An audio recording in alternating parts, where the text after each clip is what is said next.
Welcome back to Bingo Topics, where we're going to cover a myriad of things connected with the Philadelphia Eagles. First up here, the Haason Reddick saga that's just been started.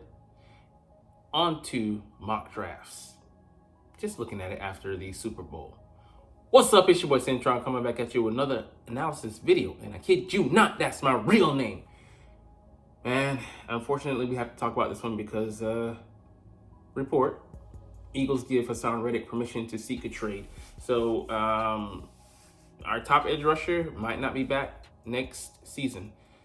And this is something we have discussed in previous videos. I know you didn't watch, but it's all good. Let me bring you up to speed. We knew coming into this season that him and Josh Sweat on the last years of their deal, he's making $45 million over the course of the past 3 years. And this year included, he will be 31 years old when that contract runs out, turning 30 in September. And this is really a you ready to play for your freedom type situation, like Dave Chappelle, where we're going to most likely stick with one of these guys. And that would have been a perfect scenario for the Eagles to let it play out into the season. Josh Sweat or Haason Reddick, whoever has the better season, we would end up re-signing. It would hopefully be Sweat because he's younger. He's only 26 years old. Will be 27 by the time next year rolls around. And we could sign him most likely to a more team-friendly deal with his numbers over the course of his career being more palatable, more amenable to a lower-end deal. But Haason has been balling out. He's had the fourth most sacks over the past 4 years and on different teams. You know, the Carolina Panthers, the Arizona Cardinals, and then the Eagles back-to-back. No one's ever done that, historically speaking. So he's going to command a top salary, but he's only currently paid as the 16th highest player. And there within lies his issue. He doesn't want to wait it out. Has a huge cap number this year, $22 million. And he's due to be paid, man. And he didn't want to make a stink about it last season, off-season, when he was asked about it by reporters. But he knows he's underpaid. He's like, you guys, you see it. You can, it's clear as day. And I'm putting it out there in good faith that, I'm trusting in good faith that the Eagles are going to rectify the situation. But him seeking a trade is not a good sign because most likely they are not close to meeting as far as the numbers goes. His expectation is probably here. The Eagles say, we want to sign you somewhere around this area, and they don't see eye to eye. So he's been given the freedom to, seek a trade and see what's out there on the market for him. And sad to say, he is our best pass rusher. It would be a huge blow for us. It would be a debilitating blow without a replacement for him to go. Which is why I don't think the Eagles are so reticent. They won't so easily let him go without fair compensation as well. But it would signal a lot of things. A need. It would create another need at an area we already are stocked at, or is where as far as starters goes. But be highly problematic. So like I said, he was our most effective pass rusher in a mucked up season. And it's he deserves to be paid. These guys here, Myles Garrett, Trey Hendrickson, and TJ Watt are second, fourth, and 10th paid. Trey Hendrickson, relatively speaking, I mean he's underneath Reddick though.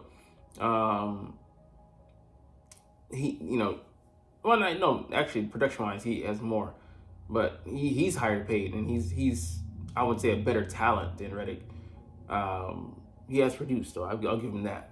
But purely looking at the physical traits, Reddick is more dominant. So it's going to be an interesting thing. It's going to be protracted across the length of the offseason. It's something that we constantly talk about because the guy wants his money. And what are we going to do about it? Trade him, keep him on, just disgruntled, or extend him? And where can the two sides meet in the middle? Because we're coming at a critical juncture where we need guys to take more cap-friendly, team-friendly deals. or deals that are more in line with guys at mid-tier talent, or like how he likes to sign them early so that we get a better deal. In the current, it might hurt us, but as the years go along, it'll be more team friendly. So I don't know where this saga will end, but hopefully we can maintain. We can keep him on the roster because we have Josh Sweat. Next in line would be Nolan Smith to replace him, and he ain't ready. Our defense will take a huge step back. And you look at the other guys, Patrick Johnson, Taron Jackson. These are depth guys at worst, practice squad level guys at best. And Terry Lewis, we don't have, we have no clue what he is at this point. He was a 3rd or 4th round pick by the Panthers. Has potential, but you can't bank on that, as we saw with this guy here. So we could always draft a guy, bring Brandon Graham back, sure, but man, it's going to be a nightmare trying to replace him if we have to do that. All right, on to the next issue. Apparently, the Eagles want Jalen Hurts to be more of a vocal leader. He was, he's a stoic guy. And, we heard the reports earlier this offseason talking about him being unapproachable, which is untrue. They twisted the words of Britton Covey, and he corrected that in a subsequent interview. But let's just read a little bit about what was being said. So the Eagles feel like new offensive coordinator Kellen Moore, who's coming in, is going to bring some fresh ideas, which should help Hurts and that offense. But there's a non-X's and O's element at play here. Jalen doesn't say much, and he's stoic. So automatically kind of off-putting for some guys who are like, oh, I just want to have fun, or, I'm just here for the money, or me first. He's going to clash with that. They want him to be more front-facing and more of a vocal leader, especially since Jason Kelce might be retiring, as well as Fletcher Cox out of here, and some other long-term fixtures could be moving on. So he's going to have to be more of an elder statesman. I think he'll be a fifth-year player starting this year, and then a 4th-year starter, I want to say. Yeah. So, he's still young, but, his maturity goes beyond his years, and even going back to 2022, already being looked at as a pillar and someone to lean on. And, the older guys looking to you, that's when not that you have arrived, but that what you say holds water, and you carry weight. Not that kind of weight. Anyways, so now it's Hurts' time. They paid him like it last year. Now he's only 25. He's not a finished product. You hear that repeatedly when you talk to the Eagles, and they say that he's open to these conversations. So that's very encouraging to hear. It's not like I thought the guy was gonna, maintain that composure his whole time here in Philly, but his whole career, I should say. But that's the problem that kind of Cam Newton had at the beginning of his career, how to let your softer side show, or I should say more vulnerable side towards your guys, and let them in emotionally to an extent, but just be vulnerable in front of them. So yeah, I think it's something that he's got to work at. I don't think he needs a tremendous amount of work, but he's so driven, and it's hard for him to he's so focused on the goals in front of him that it can be a little bit hard for him to, I guess, proverbially take off the armor, so to say. They've already been having these conversations, and they wanted him and the people around him did as well to show his personality when he was down at the Pro Bowl. He did that. They feel like that was a step, in the right direction. So, we saw him, kind of be lighter, have a lighter mood, air about him. And yeah, I think he's gonna, basically keep it on, turn it on game day, but try to, to measure it, dial it back a little bit, and like I said, just be a little bit more relatable to guys, and just by ways of, going out of his way. I think he's like I said, laser locked in, focused on the task at hand, that he can lose sight of, like the guys around him, and he's focused on leading. He leads by example, but they want him to lead, with a little bit more, dare I say it, cheerleadiness. But yeah, it'll be interesting to see him step into that role. I think it's something he definitely can do. It's not beneath him. It's not above him, and he's not above reproach. We know that side of him, but teammates are going to see a different shades of Jalen more so this season.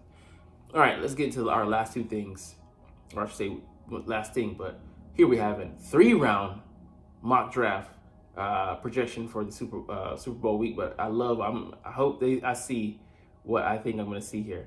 So who cares what they're doing at these early rounds? I want to get to our picks. So here we are at 22. They have us picking Kool-Aid McKinstry, cornerback out of Alabama. I wouldn't be mad at it. He's 6'1", $195. His long speed is what I'm worried about, but Nick Saban guys, especially DBs, solid fundamentals, and he's only a junior, younger guy. He can come in and learn from Slade. It says Bradbury there, but yeah, no, probably gonna ship him out. But yeah, he would have the athleticism, and you're getting a well taught, coached up player coming out of Nick Saban's program, and I wouldn't be mad at it. So let's see what they have us doing here in the second round. Matter of fact, let's cheat and just go Eagles. All right, so we have the 50th overall pick. Second round, that's our first or second round. It's by way of the Saints. So we would be picking Jeremiah Trotter. I would love this pick. He's more athletic than I thought he was. He's definitely more athletic than his father. But you look at him being able to drop in coverage. He really upped that this year, and his pass coverage grade went up tremendously. So I'd be encouraged. I think he had 2 picks this year. The way it wasn't like just a fumblerooski type deal. He was making diving picks, so dropping to the right spot. I feel confident in him being our Mike and taking over those duties and kind of being like a blend of a Tampa 2. And he's not so big. He's 6 foot 230, but I think he's gonna be able to run. Doesn't quite have the size of his father, but can be an effective modern day linebacker. And let's see, the second one, they have us picking Jalen Polk, Washington. I think he's like 6'2", 205 in that range. And I think he can run 4.4 range. So we could have a guy that can play on the exterior. I'd be just concerned where they can, have that interior slot duality to him. And maybe help us in the return game, be a backup in that respect. Or maybe a starter, because we don't know if Boston Scott's going to be back. But just adding depth at their receiver, we need somebody. I want to see if my guy, I'm gonna search for him later. The guy I want is Ladd McConkey, but I don't know if he's gone already in this draft technically. All right, the last pick we have is the 97th overall, Marshawn Lloyd, solid running back. He's pretty stout. I think he's like 5'8" or 5'9", 215 range. Guy who's gonna churn and get yards. Could be also a flyer, maybe 4.4, 4.5 range, but you don't need that at running back. It's just a want for me, a speedy guy, and he's a decent receiver. I think he had like 200 yards maybe this year, so he does have some hands. So we need a guy, but definitely pass pro. Haven't seen how he does in that regard, but we definitely need that. But before I search for Ladd McConkey, I kind of want to just look at who they have at the bottom of the round with these picks. So they had Kansas City at 31. We know that's wrong because they won big. All right, I had to just be cheeky. These guys did not win the Super Bowl. Like they had a slot in last year at 31. I was mad, but it was validated because the Chiefs did win. But they had them winning because they were the more talented team, as we were last year. But who won? Who won? Stupid. Anyways, let's search for Ladd McConkey and see where he goes. He goes at 43, so Bears should be getting an excellent receiver there. I mean, the guy who's an excellent route runner, even coming in, would rival Devonta. I think he might actually be better than him as a route runner, potentially. Anyways, because the offense he played in is kind of wonky. We're gonna look at a one shot here, a mock draft pick coming from MSN.com. So let's see. They have us picking one of my dream pick for us at corner. I really do think this guy has the potential of a Sauce Gardner.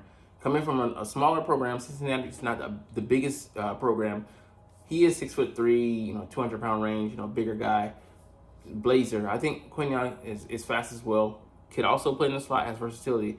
But yeah, very solid size, 6 foot, buck 96. Downfield speed. He might run in the 4.3s as well, so could be that athlete out there.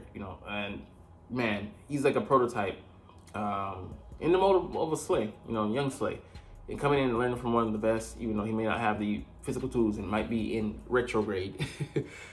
That being said, man, would be a welcome addition to the secondary and a guy I would look to be a future Pro Bowler for us.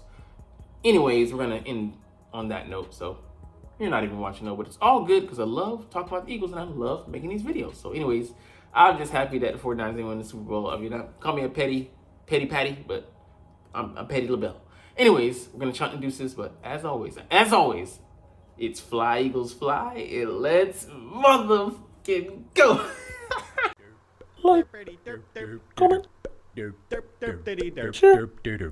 and subscribe if you Thanks for watching.